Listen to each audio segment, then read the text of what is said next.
بابەتی کارەکردنەوە یاخود کارانەکردنەوەی کۆمیسیۆنی هەڵبژاردنەکانی هەرێم دەکەین لەگەڵ بەڕێستران عەبدوڵڵا ئەندامی مەکتەبی سیاسی یەکێتی نیشتیمانی کوردستان کە ڕاستەوخۆ لە سلێمانیەوە لەگەڵمان دەبێت. کاکستران سڵاو دەبێت، سپاس بۆ ئەم دەرفەتە. بەر لەوەی پرسیاری کۆمیسیۆن بکەم دەمێت سەرنجی تۆ ئەندامێکی مەکتەبی سیاسی یەکێتی نیشتیمانی کوردستان بزانم سەبارەت بەو بارودۆخە چاوەڕوان نەکراوی کە دوێنێ ڕوویدا.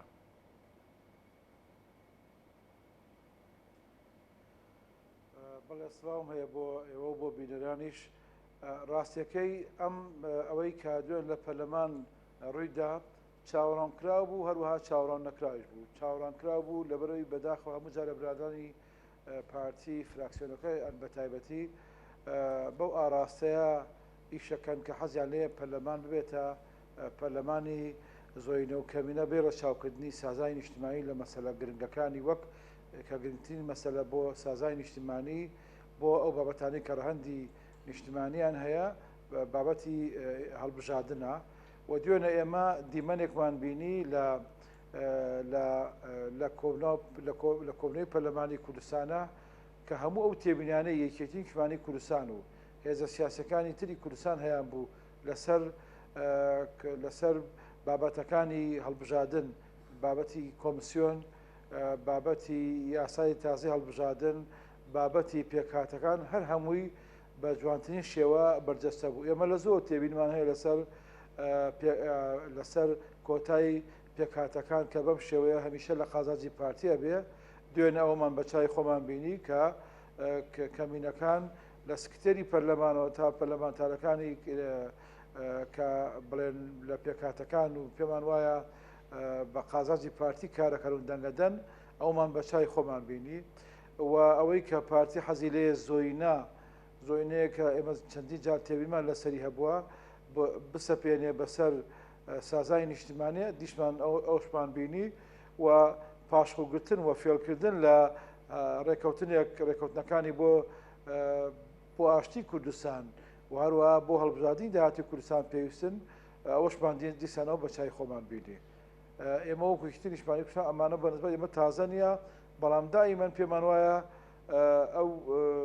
ئەم جۆرە پاشخۆگرتنانە چونکە نەتیجەی نابێ تەسەورمان وایە کە جارێکی دیکە دووبارە نابێتەوە، بەسی تر دیارە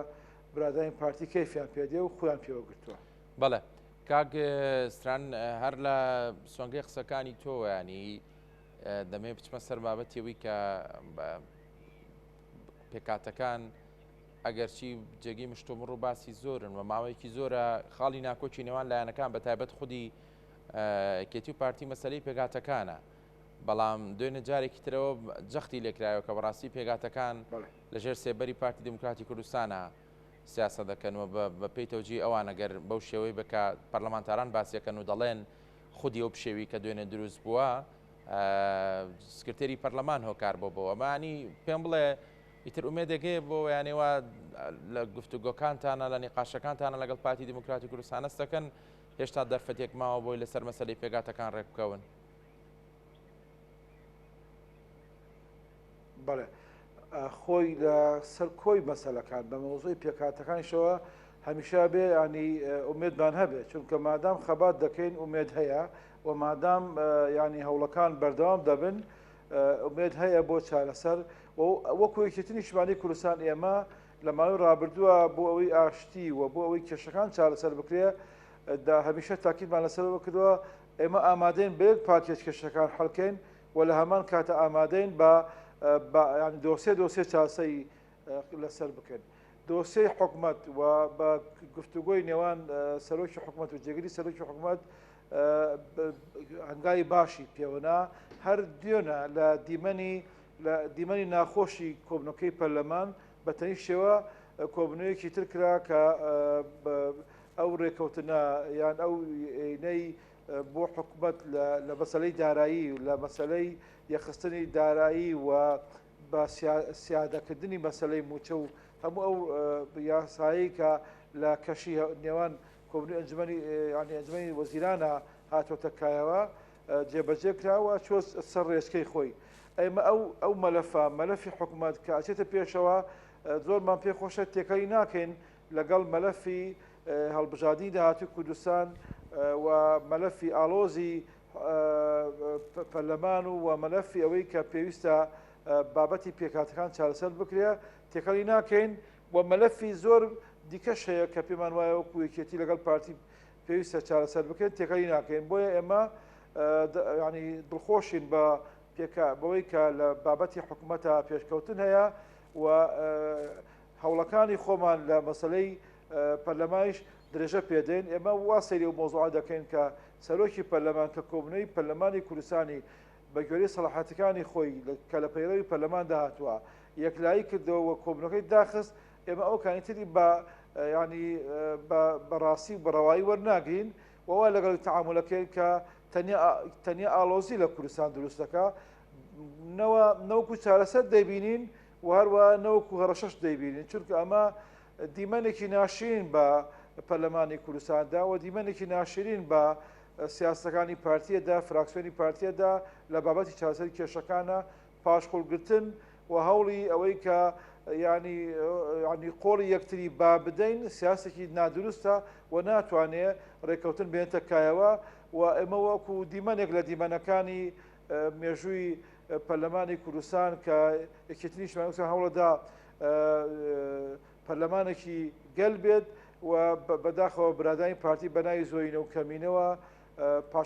پاشخۆڵ تەسەڕوفەکەن ئەی خێنە بەشێک لەو ئەرشیفەوە زۆر احتیمالی پێ نادەین بۆیە پێمان وایە نە کۆمسیۆن کاراکراوەتەوە و نە پەرلەمان جارێکی دیکە لەسەر پرسە کۆ دەبێتەوە و نە ئەو دوو بابەتەی کە پێکەوە گرێداوە کاراکردنەوەی پەرلەمان و ڕێککەوتن لەسەر یاسای نوێی هەڵبژاردن کە ئێمە پێمان وایە پێکەوە گرێداوە پێکەوە ڕەبتەکەینەوە بۆیە هیچ احتیبارێک بۆ ئەو هەڵایی کە پارتی درستی کردو لە فراکسیۆنی پارتی و فراکسیۆنە مانەندەکانی دروستیان کردو لە پەرلەمانە هیچ احتیبارێکی بۆ دانانێن. زۆر باشە کاکستران دەبێ بچینە سەر بابەتی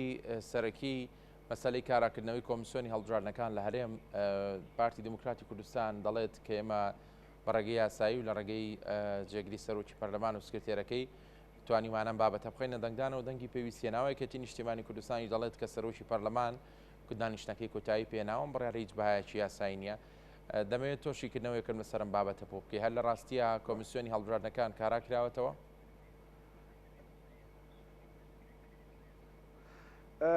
وەکو دوێ لەش لە بەیاننامەی مەکتەبی سیاسی یەکێتی نیشتیمانی کوردستان ڕوون کراوەتەوە کە ئەمە هەڵوێستی ڕسمی یەکێتی نیشتیمانی کوردستانە ئێمە پێمان وایە کۆبوونەوەی پەرلەمان کە سەرۆکی پەرلەمان چەکوشی پێدادا وتی کۆبنەکە تەواو بووە ئیتر ئەمەکان ئیتر نە کۆمسیۆنی باڵاک کاراکراوەتەوە و نا هیچ اعتیبارێک بۆ ئەو بابەتانە دانین ئێمە وەکو یەکێتی نیشتیمانی کوردستان وا سەیری ئەم مۆزوعە دەکەین کە ڕۆژێکی ناخۆش بوو ڕۆیشت و کۆتایی پێات ئەژینا ئەوەی کە پێویستە بۆ کاراکردنەوەی کۆمسیۆنی باڵای هەڵبژاردن ئێمە پێمان وایە پەیوەستە بە سازان لەسەر یاسای نوێی هەڵبژاردننی کوردستان و ئەمە تا ئێستا سازانی لەسەر نەکراوە و کە سازانی لەسەر نەکرێ کۆبوونەوەی پەرلەمان جارێکی دیکە ناکرێ ئەمە بەشێکە لە پەیڕەوی ناوخۆی پەرلەمانی کوردستان کە سەرۆکی پەرلەمان بە سەحەت و تاقە و توانای خۆیەتی لە ناو بینایی پەرلەمانی کوردستان داوامی کردووە و کۆتایی بە کۆبوونەوەی پەرلەمانی کوردستان هێناوەتەوە جارێکی دیکە کۆبوونەوەی پەرلەمانی کوردستان ناکرێت بۆ ئەوەی قسە هیچ مناسبەیەک بکرێ هەتا وەکو یعنی ڕێککەوتن لەسەر یاسای نوێی هەڵبژاردن و گفتوگۆ لەسەر ڕێوشۆنەکانی کاراکردنەوەی کۆمسیۆنی باڵای هەڵبژاردنەکان نەکرێت کاراکردنی کۆمسیۆنی باڵای هەڵبژاردن مەسەلەیەکی ئاسانە بەڵام ڕەبتە بە مەسەلە دژوارەکەی کە یاسای نوێی هەڵبژاردنە کە لەوەشە چەند خەنگاوی باشمان بەڕێوە بردووە بەڵام بابەتە هەرە سەرەکیەکە کە مەسەلەی پێکهاتەکانە جارێکی دیکەیش تا ئێستا ڕێککەوتن لەسەر نەکراوە و جارێکی دیکە پێویستی ڕێککەوتن لەسەر ئەو بابەتی پێکهاتەکان تۆخ بووە و سەلمێنراوە کە قسەکانی یەکێتی قسەکانی فراکسیۆنی گۆران فراکسیۆنی کۆمەڵ فراکسیۆنی یەکگرتووی ئیسلامی کوردستان ڕاست و دروستە کە ئەگەر ڕێککەوتن لەسەر ئەو مەلەفە نەکری هەڵبژاردن وەک ئەو وایە نەکرێ و نەتیجەکەی لە ڕێوە وازەحە بۆ پارتی دموکراتی کوردستان و پەرلەمانی داهاتووش بەم شێوەیە بکرێ هەردیسانە وازحە دیمەنی پەرلەمانی داهاتووشمان لە بەرچاوە وەک ئەمەیە کە دوێنە بینیمان بەبێ سازای نیشتیمانی بەبێ ڕێککەوتنی پێشوەختە لەسەر ئەو یاسانی کە ڕەهەندی نیشتمانیان هەیە ڕێککەوتنی یەکێتی نیشتمانی بکەن بە بەشداری لە حکوومەتی نوێ و کابینەی نوێی کە ئێستا کۆن بۆ ماوەیەکی بەسەر چووە کابینەی نوێی حکوومەتی هەرێمی کوردستان کە کابینەی نوێ بوو ئەوایە لەسەر ئەو بابەتانە ڕێککەوتنەکەوا بوو کە ئەو یاسایانەی ڕەهەندی نیشتیمانیان هەیە پێویست دەکات کە ئەم ینی پێویست دەکات بە سازان بێ بە ڕێککەوتنی هەموو لایەنەکان بێ هیچ شتێک بەقەدەر هەڵبژاردن ڕەهەندی نیشتیمانی نییە و هیچ شتێک بەقەدەر هەڵبژاردن پێویستی بە سازای نیشتیمانی نییە مادام ئەمە نەکراوە ئەبێ کەواتە ڕێککەوتنی نێوان یەکێتی پارتی بۆ پێکەنانی حکوومەتی هەرێمی کوردستان پێشەر کراوە مادام ئەمە نەکراوە کەواتە جەوهەر و ڕوحی ئەم پێویستی کە گفتوگەکانی نێوان یەکێتی پارتی و لایەنەکان دیکە دەیخوازێ هەتا ئێستا لەو شوێنە خۆی وەستاوە ئێمە کۆڵ نادەین لەو خەبات و لەو ئاراستەیە بەردەوام بین و ئەوە یەکێتی نیشتیمانی کوردستان نییە مل بۆ ئەو جۆرە گوشارانە بدا و ئەم جۆرە ینی ئەم جۆرە پاشخۆگرتنانە پەسەند بکە و بەم جۆرە کە لە پەرلەمان بینین بەم جۆرە هەڵوێستانە بڵێ عافێتان بێ و دەستان خۆش بێ یەکێتی نیشتیمانی قەت ئەم جۆرە شتانە ناسەلمێنێ و ناچێت ژێر ئەم جۆرە گوشارانەوە. زۆر باشە کاک سرانانی ئەبێ بگەنە بڕیارێکی کۆتایی سەبارەت بە مەسەلەی کۆمیسیۆن و پێت وایە ئەم بابەتی کاراکردن و کارانەکردنەوەی چۆن چارەسەر دەبیانی دیسان دەبێت لەسەر مێزی دانوستان لەگەڵ پارتی دموکراتی کوردستان یەکلای بکەنەوەیان ئەم شتە دەبێت بچێتەوە هۆڵی پەرلەمان و لەوێ یەکلا بکرێتەوە. نا ئێمە ینی وەکوتمان دۆسیەکان جا دەکەینەوە مادام دۆسی حکومەت چۆتە پێشەوە بەرەو شوێنی خۆی دۆسیەی دژواری هەڵبژاردننی داهاتووی پەرلەمانی کوردستان ئێمە هەمان ئەو پرەنسیبانەی کە هەمانە وەکو یەکێتیشمان تاکیدی لەسەرەکەین چکە پێمان وایە ئەمە بۆ یەکێتی نییە ئەمە بۆ خەڵکی کوردستانە ئەمە بۆ جەدوای هەڵبژاردنێکی دیموکراتی و پاکژە و ئەمە بۆ داوای هەموو هێزەکانی دیریشە جگە لە یەکێتی ڕاستە سەیرڕمەکە و ڕاستە تیرەکان ئاراستەی یەکێتیشمانی کوردستان نەکرێ بەڵام لە ڕاستیە گەر یەکێتیشمان کوردستان لە دیمەنەکە بێتە دەرەوە تیرەکە ئاراستەی لایەنەکانی تریش کراوە و پێمان وایە ئەمە هەرەوەی ئەتوانین بڵێن ڕۆژەکان دواخە تاخیری دەکا دوای دەخات ئەگینا هیچ چارەسەرێکی بەدواوە نابێت و ئەسڵەن ئەو شڵەژانەی کە بە ئیشەکانی فراکسیۆنی پارتی و مەکتەبی سیاسی پارتیەوە دیارە ئەمە لەبەرەوەیە کە لەبەرەوەی ئەبێ هەڵبژاردن بکرێت لە کوردستانە و دەبێت تەوقیتاتێکی زوو جێبەجێ بکرێت بەڵام بەداخەوە سیاستەکانی پارتی دموکراتی کوردستان و پاشخۆکردنەکانی پارتی دموکراتی کوردستان هەرەوەی مەسەلەکان زیاتر دواخە ئەو شتێک کە مەطلەبی پارتی هەڵبژاردن بکرێت بە زووی بکرێت و مەطلەبی هەموو هێزەکانی کوردستانە حەزیان لێ بە زووی بکرێت ئەو شتە بە گوشار بە پاشخۆکردن نایەتە دی ئەو شتە بە تەفاهم بە لێک تێگەیشتن دێتە دی بە احترامکردنی ئیمزای لایەنە سیاسەکان دێتە دی پێرە کۆبنەوەی مەکتەبی سیاسی یەکێتی و پارتی کراوە بەلاغی کۆبنەوەکە کە دیارە ینی هەر سەرۆکی دەگری سەرۆکی پەرلەمانێکی بەشداری کردو لە کۆبنەوەی هەردوولادا بەلاغی کۆبنەوەکە دەڵێ پێویست دەکات ئەم خاڵان ڕێککەوتن لەسەر بکرێت کە دێتە دەرەوە و کۆبنەوەی پەرلەمان بەم شێوەیە بە ئیمزای جێگری سەرۆکی پەرلەمان و بە ئیمزای سکتەی پەرلەمان دەتەوێت بیخێتە ڕۆژەوی کۆبنەوە دیارە وازەحە نەتیجەکە دواکەوە بۆیە ئەوەی کە هەیە تەنیا دواخستنی چارەسەریە